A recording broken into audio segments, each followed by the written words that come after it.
17 milliards de francs CFA pour financer partiellement le projet d'aménagement et de bitumage de la route Djougou-Peunko-Kéru-Banikwara, longue de 209,68 km.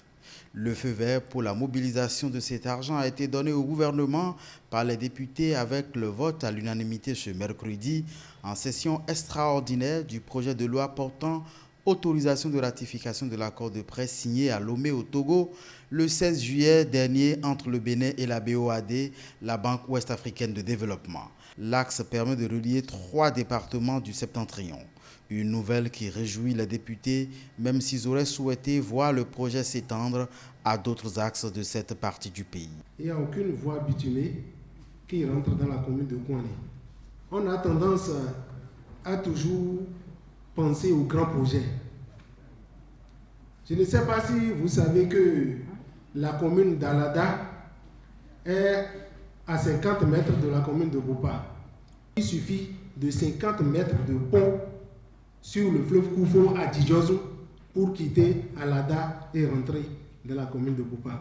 S'il y avait ce pont de Djidjouzou, je pense que le naufrage là n'aurait pas produit et on n'allait pas perdre 14 personnes la fois dernière.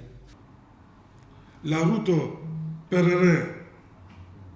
Parakou-Perere-Ndali. C'est vrai, il faut remercier le gouvernement pour ce qui a été fait. Ça, nous remercions par rapport au DKP. Parce que vous venez de faire fort et nous vous remercions beaucoup. Mais pour moi, c'est déjà le passé. Parlons de ce qui reste. La route Parakou-Kabor. Concernant les propositions des députés, le gouvernement estime avoir déjà anticipé. Sur ce dossier, nous avons fait beaucoup de choses. Nous n'avons pas beaucoup parlé, mais nous avons fait beaucoup de choses.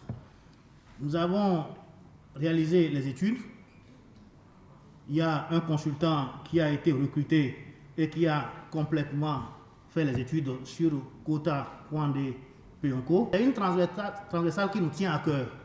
Parce que lorsque nous faisons Korontière, Bukumbe, Natitengu, nous descendons un peu bas et nous faisons Kota Kwandé Peunko, qui également vient en complément de la route cotonnière que nous faisons aujourd'hui. Nous sommes dans une approche plutôt globale dans cette zone-là en termes de réseau routier. La question du pont de Djidjouzou est une question réglée chez nous. Et nous sommes dans une phase très avancée pour le pont dont vous parlez, l'ouvrage dont vous parlez. Nous avons déjà les études et nous allons essayer de... Nous avons même reçu déjà des propositions d'une entreprise que je préfère, dont je tais le nom. Et nous sommes actuellement en discussion avec une entreprise pour la réalisation de ce pont à Djidjouzou. Les futurs usagers de cet axe routier peuvent donc déjà commencer à se frotter les mains, tout comme les malades et patients de plusieurs formations sanitaires publiques du pays, puisque c'est à l'unanimité que le Parlement a adopté le projet de loi portant autorisation de ratification de l'accord de prêt signé le 20 mai de l'année en cours à Cotonou entre le Bénin et la BIDC, la Banque d'investissement et de développement de la CEDEAO, pour le financement complémentaire du projet d'équipement et de réhabilitation des formations sanitaires du Bénin. Un projet qui ne devrait pas occulter, selon les députés, les chantiers en souffrance dans les secteurs de la santé et la problématique de la lutte contre les cancers, puis de la prévention des affections cancérigènes. L'hôpital de zone de Savè-Ouessé est en train de devenir une réalité. Merci. Merci pour ça.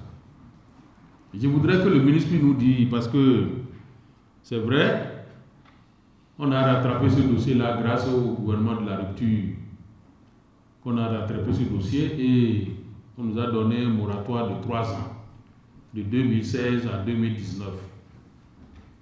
Je voudrais demander au ministre de nous dire, est-ce que le moratoire est toujours en vigueur? Si oui, quel est aujourd'hui le taux de réalisation de cet hôpital de zone?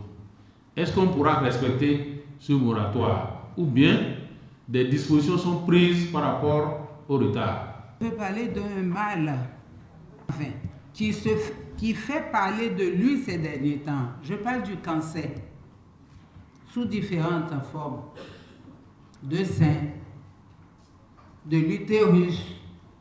Plus loin, je parle de la prostate aussi. Monsieur le ministre, que nous ne faisons pas assez de campagnes de sensibilisation ou qu'est-ce qui se passe? Sur la question de la prise en charge des malades du cancer, les travaux de l'hôpital spécialisé en construction à Abomey-Calavi évoluent normalement, rassure le ministre de la Santé. Il faut néanmoins poursuivre la sensibilisation qui reste un travail de tous. À Savert, nous sommes actuellement à un taux de réalisation d'exécution physique de 45% et nous avons prévu déjà une prorogation qui a été sollicitée jusqu'en fin décembre 2020. Donc à ce niveau, je peux rassurer qu'il n'y a pas de problème particulier. Nous allons avoir tout un dispositif de prise en charge du cancer. Mais comme l'a souligné effectivement l'honorable Chanou, la question de la sensibilisation pour la prévention est fondamentale. Et c'est le rôle de tout le monde, ce n'est pas seulement le rôle des agents de santé. Dire à quelqu'un qui doit pouvoir toucher ses chaque mois pour vérifier s'il n'y a pas une boule dedans, c'est le rôle de tout le monde. Dire à quelqu'un qui doit aller à l'hôpital chaque fois pour juste mettre du vinaigre, je dis bien du vinaigre, qui est vendu à 500 francs, que l'agent lui mette ça sur son col de l'utérus pour savoir s'il y a des lésions qui précèdent les cancers qui sont là, c'est rien du tout. En conclusion, le ministre de la Santé affirme que le gouvernement a à cœur d'assurer aux populations des soins de qualité à travers les différentes réformes engagées dans le secteur de la santé.